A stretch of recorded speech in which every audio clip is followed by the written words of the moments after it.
여름방학이 되면은 부모님들이 바빠져요. 자녀들을 더 많이 챙겨야 되고 하니까 그렇습니다. 자녀들을 챙긴다는 얘기는 자녀들을 양육한다는 얘기인데 어떻게 하면 자녀를 성공적으로 키웠다고 말할 수 있을까요? 사람들의 생각과 말은 틀리다고 생각해요. 어떤 분은 자녀들을 인류대학에 들어가게 한 것이 성공이라고 생각하는 분이 있을 수도 있어요. 아니면 자기 자녀를 인격을 갖춘 사람으로 키웠다, 그런 자부심을 갖는 부모들도 계시다고 생각해요. 혹은 좋은 직장에 들어가게 했다, 아니면 좋은 배우자를 만나서 결혼을 참 잘했다, 그러면 자녀를 훌륭하게 키웠다, 이렇게 생각해요. 혹은 어떤 부모는 경제적으로 안정된 생활을 하게 됐다, 이렇게 하면 자녀를 참 잘 키웠다, 이렇게 생각할 수 있을 겁니다. 아니면은 요즘은요, 과거보다는 조금 더 다른 통계가 나오는데, 내 자식이 자기가 하고 싶은 일을 마음껏 하게끔 키웠다, 이걸 성공적이라고 생각하시는 부모님들도 있어요. 아마 여러분들의 생각이 각각 다르라고 생각합니다. 모든 부모는 자기 자식이 잘 되기를 소망합니다. 그러다 보니까 자식의 성공을 위해서는 뭐든지 해야 되겠다, 이 생각들을 갖는 부모들이 의외로 많으시죠. 그런데 자녀의 성공을 위해서 뭐든지 해야 되겠다고 하는 것이 어떨 때는 자녀에게 도움이 되질 않고 독이 되는 수가 있다, 그렇게 말을 해요. 요즘은 애들 많이 놓지 않잖아요. 애가 적죠. 그래서 보통 둘 아니면 하나, 뭐 이런 정도 가정이 참 많은 것 같은데, 그러다 보니까 부모님들이 자녀 교육에 대한 열정이 아주 대단합니다. 그래서 요즘 엄마들 속에 유행되는 말 속에 헬리콥터 엄마라는 말이 있어요. 헬리콥터 엄마. 늘 엄마가 자기 애 머리 위에서 이렇게 맹 돌고 있어요. 늘 이렇게 돌고. 애가 움직이면 그 위에서 그냥 돌고, 또 저기 가면 저기 가서 막 돌고. 항상 그 머리 위에서 애 머리 위에서 이렇게 막 돌고서 애를 참, 애가 무슨 생각을 하나, 애가 어디로 가나, 애가 뭘 하나, 늘 거기서 맴돌고 있는 엄마를 헬리콥터 엄마라고 그래요. 근데 이 헬리콥터 엄마들은 대개가 자기가 애를 안 살피면 안 된다, 이렇게 생각해요. 그냥 모든 걸 다 살피는 거예요, 그냥 막. 그래서 딱 위에서 보고, 야, 오른쪽으로 가, 왼쪽으로 가, 거긴 머물러 있어야 돼, 뭐든지 얘기를 하는 거야. 그걸 다 얘기해줘야 자기는 엄마로서 도리를 다하고 우리 아이가 성공할 것이다, 이렇게 생각해요. 그러니까 이 아이가 자라면서 헬리콥터 엄마로부터 지시를 받지 않으면 움직이지 못해. 그러다 보니까 이 아이가 자기 스스로는 할 수 있는 것이 별로 없어. 그리고 그런 엄마들이 되게 특징이, 절대로 우리 아이는 실패하지 않게끔 키울 거야. 내가 인생을 실패했기 때문에 내 자식은 절대로 실패하지 않을 거야. 그 실패를 막으려고 그렇게 열심히 아이를 챙기는 것 같아요. 그 아이를 열심히 챙기다 보니까 사실은 인생을 살면서 여러분 어떠세요? 실패를 통해서 배우지 않습니까? 사실 실패를 어떻게 자기가 받아들이느냐에 따라서, 다음에는 이런 실수를, 또 이런 실수를 내가 안 해야 되겠다, 아니면 내가 이렇게 했기 때문에 실수가 있었다 하고 자기 반성도 하고 자기를 발전시키려고 자꾸 자기에게 도전을 하죠. 그런데 이런 게 없으니까 아이가 발전이 안 되는 거예요. 남이 볼 때 크게 실수는 안 하는 것처럼 보이는데 성숙해지질 않는 거예요.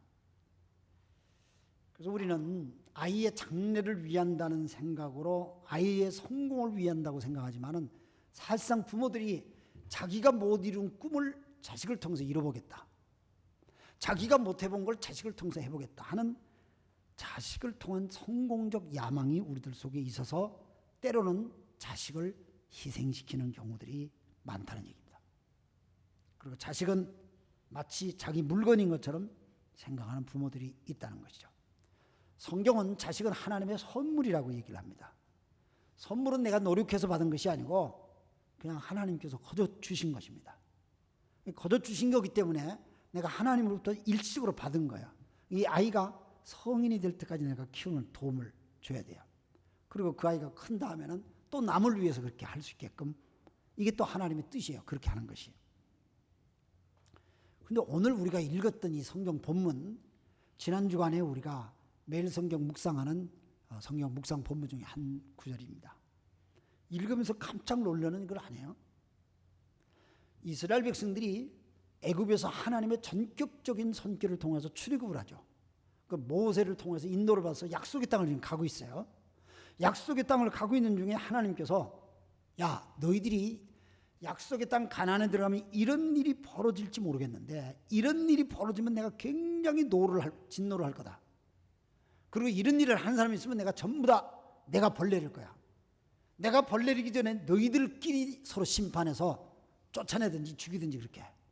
이건 용서할 수가 없는 일이야 하고 하나님께서 미리 약속의 땅 가나안에 들어가기 전에 이스라엘 백성들이 미리 광야에서 이 말을 하나님 모세를 통해서 이스라엘 백성을 듣게 해요. 미리 가르쳐 준 거예요. 그러니까 가나안 땅 약속의 백성들이 들어가서 살 때는 이런 일이 일어날지도 모르는데 이런 일은 하지 말아라. 만약에 그런 일을 하면은 백성들 중에서 끊어버려라. 아주 엄격하게 얘기했죠. 그게 뭐였어요? 몰렉이라고 하는 우상에게 제사 드리는 거예요. 이 몰렉이라고 하는 우상은 암몬 자손들 사이에서 일어난 우상이었어요. 암몬이라고 하는 사람은 본래 한 사람으로 시작해요. 롯이 소돔성이 망하고 난 다음에 막 도망쳐 나와가지고 술 취해가지고 자기 딸들하고 자식을 낳죠. 그래서 거기서 태어난 자식 중에 하나가 암몬이라는 이름의 자식이에요. 근데 그게 지금 자손을 많이 번성해서 지금의 요르단이라는 나라가 있죠. 요르단. 이스라엘 옆에. 그 요르단의 그 민족들을 암몬의 후손들이에요. 근데 이 사람들이 그 몰렉이라고 하는 우상을 섬기는데 이 몰렉이라는 우상은 머리는 황소머리를 해요. 소머리를 해요. 그리고 목서부터 밑에는 전부 다 사람 모양을 한 거예요. 의자에 이렇게 앉아 있어요. 의자에 앉아서 두 손을 딱 이렇게 내밀고 의자에 앉아 있는 거예요. 근데 이 사람들이 무슨 전쟁이 일어나서 자기들이 전쟁 질 것 같고 죽을 것 같으면은 그 몰렉 우상에게다가 제사를 드리는데 반드시 그때 제사를 드릴 때는 자기 자식 중에 하나를 그 몰렉에다 바쳐야 되는 거예요. 그래서 자식을 어떻게 바치느냐? 부모가 데리고 온 그 자식을 이 몰렉의 손 위에 올려놓는데 손 위에 올려놓고 밑에다가 불을 피워요. 이 불을 피워서 이 몰렉의 손이 뜨거워지면서 여기 올려진 자식이 태워지는 거예요. 이런 제사를 드렸다는 거예요. 근데 이런 것이 미리 하나님 말씀하세요. 너희들이 이런 걸 하면 절대로 안 된다. 하나님 미리 경고하시고 하나님 말씀하세요.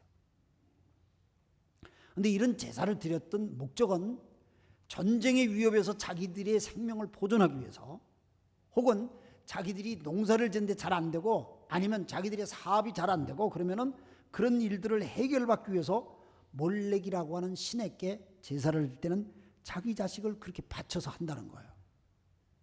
실제로 이스라엘의 북쪽에 레바논에 가까운 그 지역에서 동굴에서 발견이 됐는데 항아리가 한 100개가 들어있어.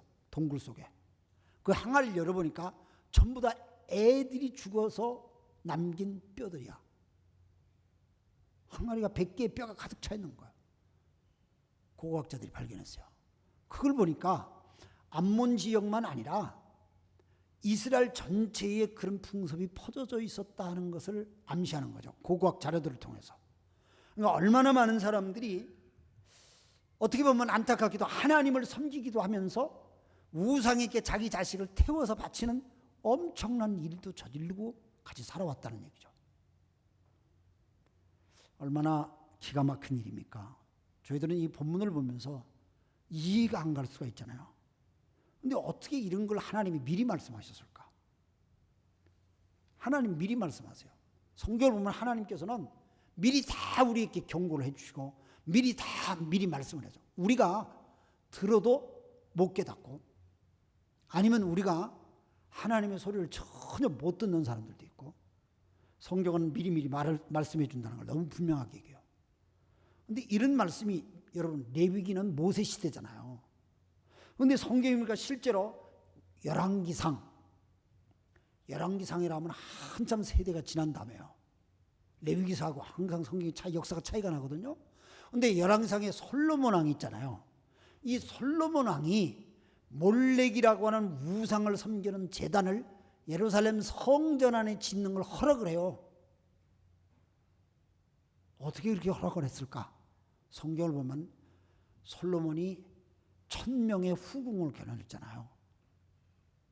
1000명의 후궁을 겨눌 때 암몬 족속 출신 여자들도 들어왔단 말이에요. 그러니까 그 여자들이 솔로몬의 후궁이 되어서 들어오잖아요. 후궁이 되어서 들어올 때에 지금까지 고향에서 나를 지켜준 수호신입니다. 내가 이걸 버리고선 절대 안 됩니다. 하고 자기를 지키지는 수호신을 들고 들어왔는데 그게 몰렉신이었던 거야. 몰렉신을 가지고 와서 솔로몬한테 해라. 이건 나를 지켜주는 신이니까 나를 좀 지킬 수 있도록 허락해 주십시오. 그럼 솔로몬 왕이 쉽게 말하면 자기 후궁이니까 그 말을 들어줘요. 그리고 그 후궁들이 예루살렘 성 안에다가 그런 산당, 신전을 짓는 거예요. 얼마나 기가 막힌 거예요. 그렇게 하나님 앞에 기도하고 지혜를 받았던 왕이었는데 시작은 보잘것없이 시작돼요. 사람이 엉뚱한 길로 나가려면 아주 큰 것부터 시작되는 게 아니라 처음에 아주 보잘것없는 것부터 시작돼요. 그래서 나중에 그게 큰 나라 전체로 퍼지는 거죠. 솔로몬 왕은 이런 걸 몰랐어요. 우리는 솔로몬 왕을 아주 위대하게 많은 생각을 하고 있는데 솔로몬 왕이 마지막 말기에는 너무너무 비참하게, 그래서 솔로몬 왕이 죽고 난 다음에 나라가 두 쪽이 나버리잖아요. 백성들이 갈라져 버리잖아요. 그러니까 자기가 살아있을 때만 뭐 번성한 나라고 자기가 죽고 난 다음에 어떻게든지 관계없다. 이건 정말 무책임한 거예요. 정말 잘하는 왕은 자기가 떠난 이후가 편안하고 그 이후가 복받는 나라 돼야 되겠죠. 그런데 솔로몬이 이렇게 몰렉 신을 섬기는 것을 들어오는 걸 허락을 하다 보니까 솔로몬의 자기 자손들이 이 몰렉 신을 섬기는 거예요.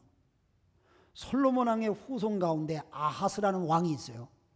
열왕기하 16장 3절에 보니까 이 아하스라는 왕은 이방인들의 제사를 흉내내어서 몰렉에게 자기 자식을 바쳤대요. 왕이에요.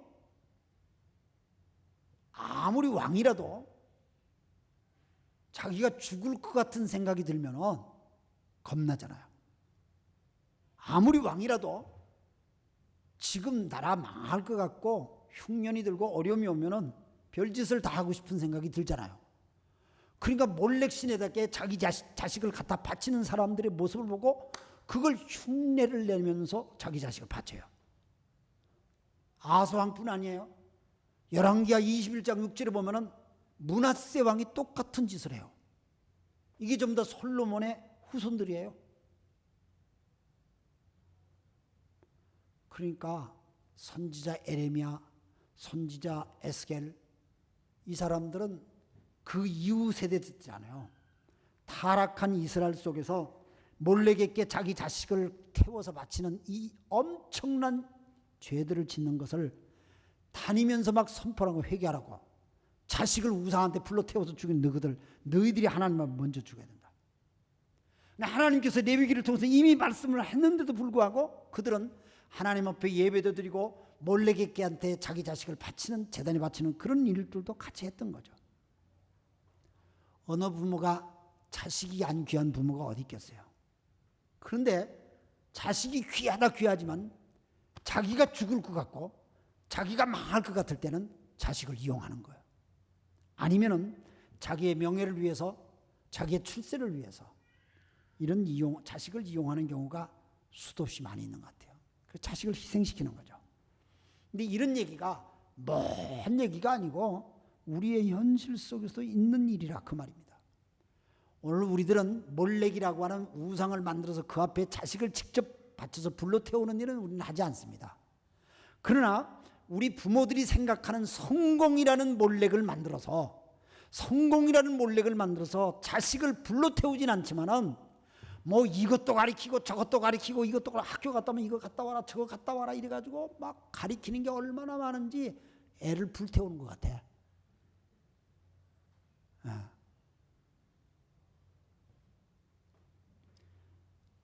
시편 127편 3절에 자식은 하나님의 선물이고 자식은 하나님의 상급이래요.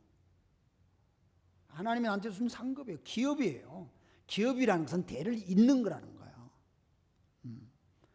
그래서 우리는 부모의 소유가 아니에요. 하나님께서 나한테 일시적으로 맡겨준 거예요. 부모가 자기의 못다한 것을 자식을 통해서 해보겠다. 자기 얼굴을 세우게 해보겠다. 그럼 나중에 부모가 엄청나게 후회를 하는 거예요. 그래서 우리는 부모된 우리들이 자식들을 잘 키워야 될 것 같아요. 이 몰래게께 자식을 바치는 일은 사도행전 7장 42절에 보니까 스데반이 순교를 할 때에 이스라엘 백성들의 죄를 심각하게 지적하고 순교를 당하잖아요. 근데 그 이스라엘 백성들의 죄를 지적할 때의 한 가지 죄가 몰래 신에게 자식들을 태워 바치는 일을 지적을 해요. 근데 그러고 보니까 신약 성경 시대까지 자식을 태워 바치는 일들을 저질렀다는 얘기 아닙니까? 얼마나 기가 막혀요? 그들은 하나님께 예배를 하면서도 동시에 자식을 불러 태워 죽이는 우상 숭배를 그렇게 철저하게 했다는 것을 우리가 알 수가 있어요. 생각을 바꾸고 행동을 바꾸고 우리가 바꿔야 돼요. 어떻게 자식을 키운가 하고 바꿔야 됩니다. 하나님 말씀대로 키워야 돼요. 하나님 뜻대로 키워야 돼요. 그래서 자녀 양육을 쉽게 생각하면 안 될 것 같아요. 저는 자녀 양육을 얘기하자면 참 부끄러워요. 왜냐하면 내가 신앙적으로 제대로 교육을 받으면서 컸다 생각이 안 들어요. 우리 부모님들이 그렇게 그냥 먹고 사는 일에 바빠가지고 그냥 그렇게 못했던 것 같아요. 그러나 부모님을 통해서 신앙을 배웠어요. 제가 어른이 되고도 자녀 양육은 성경적으로 이렇게 된다는 걸 열심히 배우는 일을 못했어요. 참 부끄러워요. 죄송해요. 내 자식들한테도 좀 부끄럽고 교회 앞에도 부끄러워요. 제가 자식을 이용했다고 하는 생각은 전혀 들질 않아요. 내가 자식을 이용했다 그런 생각은 안 드는데, 그러나 자식이 좋은 대학에 들어가면은 내 얼굴이 좀 살겠다 뭐 이런 생각을 한번 해봤어요. 그래서 그런 생각하고 좋은 대학을 좀 가라 이렇게 권면도 하기도 했었어요. 자식 키우는 걸 가볍게 생각하면 안 될 것 같아요.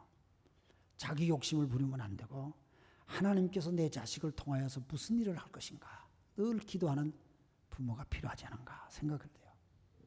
몇 가지를 좀 권면하고 싶습니다. 첫째는 자식들하고 좀 대화를 많이 하면 좋겠어요. 제가 잘 못했던 것들이었어요. 근데 자식들이 대화가 필요할 때에 부모들이 다 바빠요. 자식이 대화가 필요한 그 시간에는 부모들이 전부 다 바쁜 시절을 보내요. 그 대화가 잘 안 이루어져요. 대화를 하기 위해서는 자식의 내용을 들어줘야 돼요. 고민도 들어주고 하고 싶은 꿈도 들어주고 좀 들어줘야 되는데, 어떤 교육재단에서 발표한 앙케이트를 보았어요. 고등학생 가운데 2명 중에 1명이 자기 가족과 대화하는 시간이 하루에 30분도 안 된대. 거의 말을 하지 않고 산다는 거예요. 하루에 24시간 있잖아요. 가족 간의 대화 시간이 그렇게 없다는 얘기예요. 부모에게 다 너의 고민을 얘기하느냐 이렇게 물으니까 부모한테 내 고민을 얘기해보지 못했습니다. 얘기할 수 없습니다. 뭐 이런 애를 다 합치니까 82%의 고등학생들이 부모한테 자기 고민을 얘기 못한대요. 안 하고 산대요. 왜 부모한테 얘기를 못하냐 이렇게 물으니까 학생들의 대부분의 대답은 내가 얘기해봤자 부모는 이해를 못해요. 날 이해해 주질 않으려고 그래요. 이게 첫 번째고, 평소에도 얘기해 본 적이 없어서 새삼스럽게 얘기를 못하겠어요. 그리고 부모가 말하기가 어려워요. 그러니까 부모하고 커뮤니케이션이 참 어렵다는 것이 우리 지금 청소년들이 갖는 아픔이고 어려움이에요. 말씀드린 대로 사춘기의 자녀들은 소통하기가 굉장히 어려워해요. 그때의 기성세대인 우리 아버지 어머니는 직장이나 여러 가지의 관계 속에서 제일 바빠요. 자녀가 중고등학교 다닐 때의 그 부모가 세상 일에 제일 바쁠 때거든요. 직장에서. 그 자녀들은 사춘기라 감정의 변화가 수시로 바뀌고 하니까 어떻게 해야 될지를 몰라요. 제일 어려운 거예요. 그래서 부모가 자식한테 좀 다가갈 필요가 있겠죠. 어떻게 할 줄 모르는 자식한테 부모가 좀 다가갈 필요 있죠. 다가갈 때 지혜가 필요할 것 같아요. 그래서 아이한테 뭔가 부모한테 야 얘기해봐라 그럼 얘기 안 해요. 오히려 부모가 자식한테 뭔가를 의논하듯이 요즘 아빠가 직장 생활이 이렇단다. 그리고 요즘 회사에서 이런 일을 내가 맡았는데 이런 일을 하고 있단다. 그러면 우리 아버지가 직장에서 어떤 일을 하고 이렇게 어떻게 돌아간다는 걸 자식이 듣게 됩니다. 엄마가 요즘 이런 일을 하는데 이렇게 좀 바쁘단다. 그리고 이런 일을 하니까 어떻게 하면 좋을지 좀 고민도 있단다. 뭐 그렇게 하면은 엄마가 자기 일에 대한 걸 나한테도 이렇게 의논하네. 자식들이 이렇게 생각할 수 있어요. 그리고 집안 일들에 대한 걸 작은 것부터 이렇게 좀 같이 얘기를 나누고 물어보는 게 좋다 그래요. 다음 주가 할머니 생일인데 우리 할머니 생일을 위해서 어디 가서 식사를 하면 좋겠냐. 네가 한번 좀 정해봐라. 그러면 이 아이가 할머니 생일이 왔구나. 그럼 어디서 식사를 할까? 그리고 자기가 이 가족 중에 한 사람이라는 것을 더 깊이 느낄 수 있을 것입니다.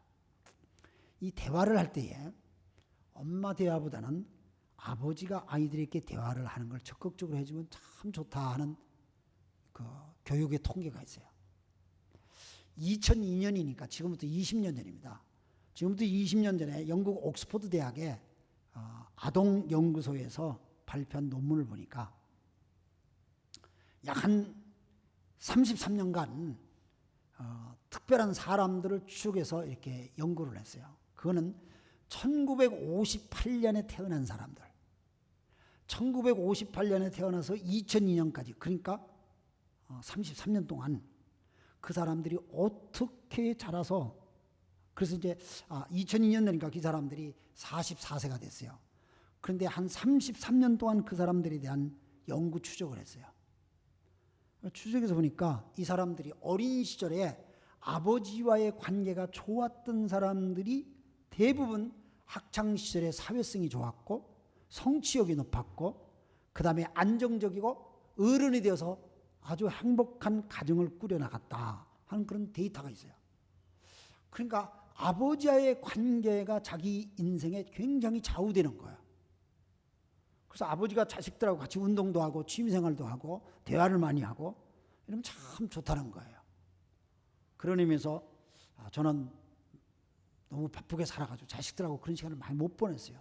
제가 많이 참 후회스러워요.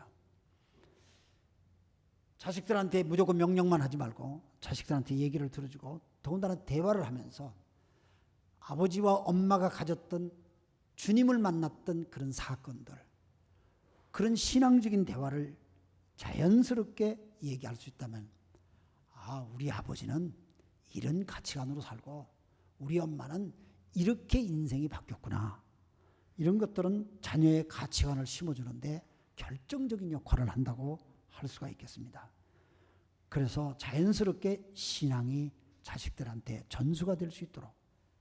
그래서 바쁘니까 시간을 좀 정하면 좋을 것 같아요. 일주일에 무슨 요일 몇 시부터 아니면 한 달에 하루 정도 어떻게 시간을 넣나. 이렇게 하면은 바쁜 일정 속에서도 자녀들과의 아름다운 관계 형성을 통하여 하나님이 주신 기업의 상급인 자식들을 하나님이 기뻐하는 자식들로 키울 수 있지 않나 생각을 해요. 또 한 가지 중요한 것은 자식들에게 좋은 친구를 알선하는 겁니다. 소개하는 겁니다.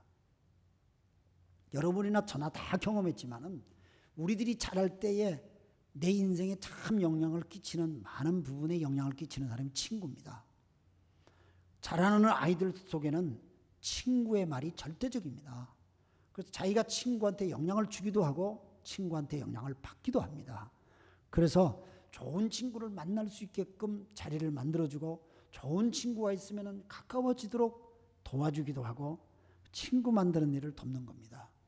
특별히 그것은 교회에서 믿음의 친구들을 만나서 믿음의 친구들과 교제할 수 있는 것은 평생을 자기 인생을 만들어가는 데 있어서 너무너무 중요하다고 생각합니다. 그래서 세상의 친구보다는 교회에서 믿음의 친구를 같이 만나서 믿음으로 살 수 있게끔 권장하고 기회를 제공해 주는 것은 부모의 중요한 역할이라고 봅니다. 세 번째로 또 한 가지는 자녀를 믿고 기다려주는 겁니다. 여러분, 자녀를 믿어주세요. 똑똑하고 잘해서 믿어주는 게 아니라 실수를 해도 믿어주는 거예요. 믿어준다는 것은 나중에 다 해결된다는 것으로 믿어주는 거예요. 저는 사람을 믿어준다는 걸 배우는 것이 성경에 예수님께서 탕자에 대한 얘기를 해주셨어요.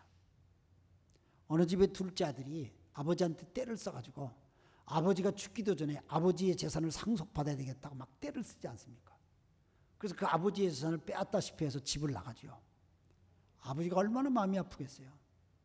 근데 그 자식이 언제나 돌아올까 늘 아버지는 기다리죠. 근데 그 자식이 그 돈을 다 흥망정청으로 다 쓰고 망하죠.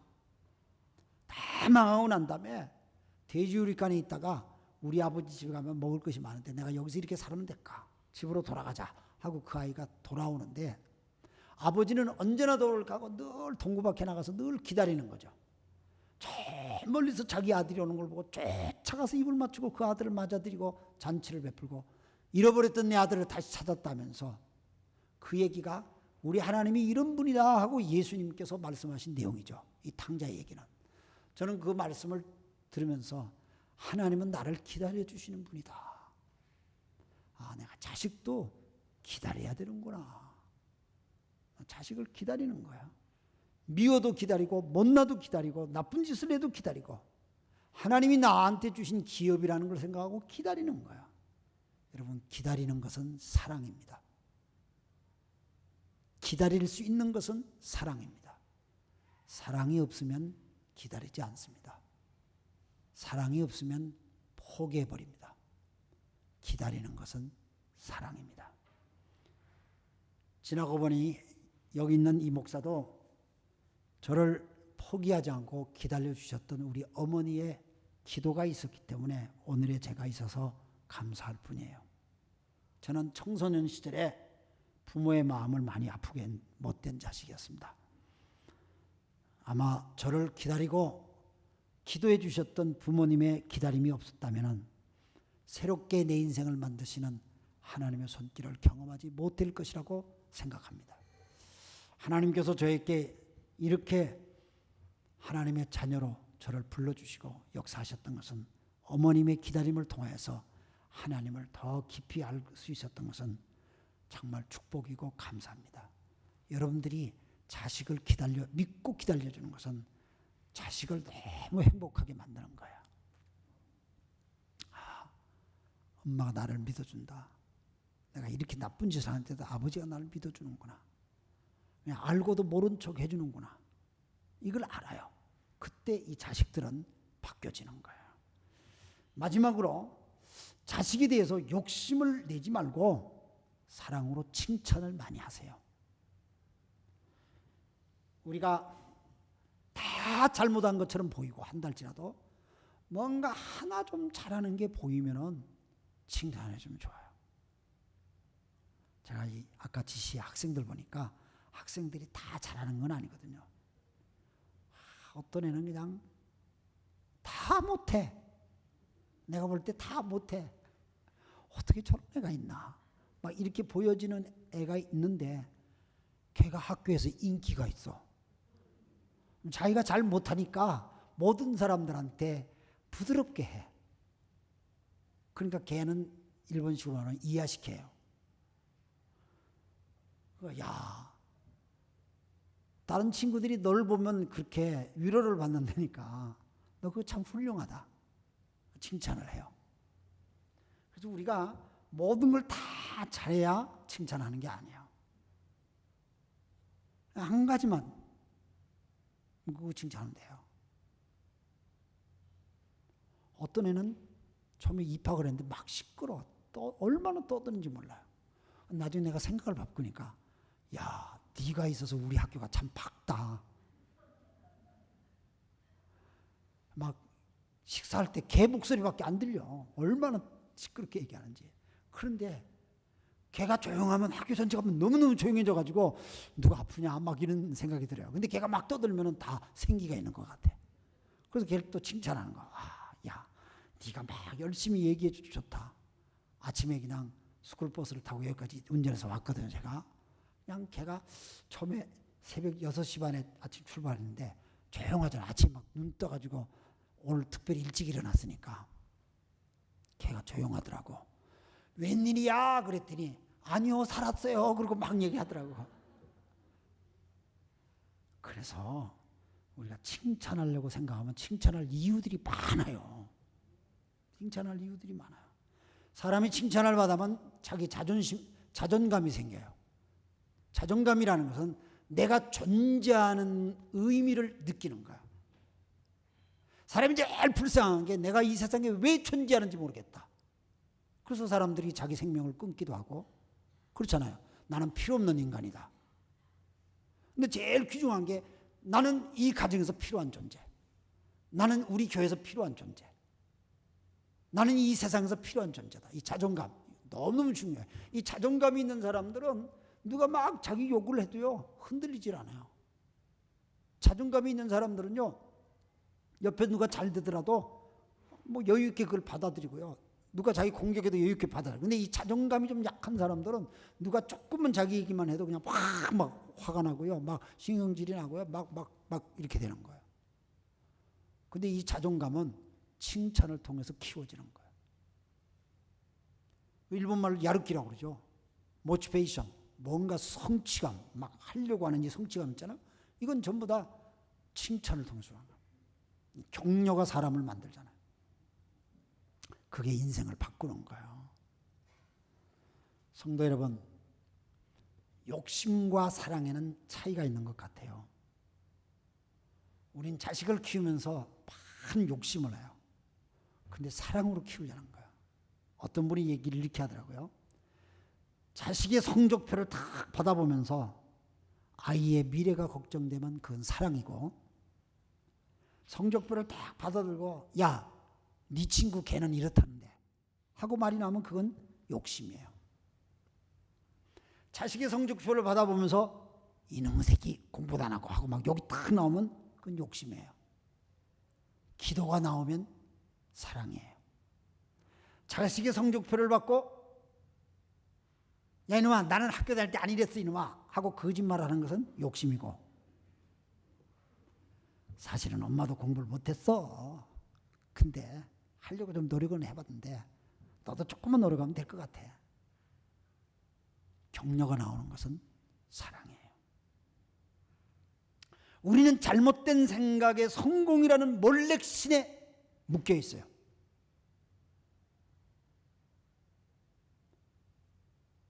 어려웠을 때 밥 못 먹을 때 잘 살아보자 이렇게 말했던 성공의 개념과 지금은 성공은 사람들 위에 올려서서 그냥 사치하고 화려하고 이런 거 아닙니까? 이런 성공의 몰래 우상을 우리는 깨트려야 돼요. 그런 엄마, 그런 아빠들에 의해서 다음 세대들이 바르게 키워질 겁니다. 사랑하는 성도 여러분, 우리가 먼저 하나님 두려워합시다. 우리가 먼저 하나님 중심으로 삽시다. 그럼 그 자식들이 우리를 향해서 효도를 할 것입니다. 부모를 귀하게 여기는 자식은 하나님의 간증입니다. 성경이 그렇게 가르치기 때문입니다. 기도하겠습니다.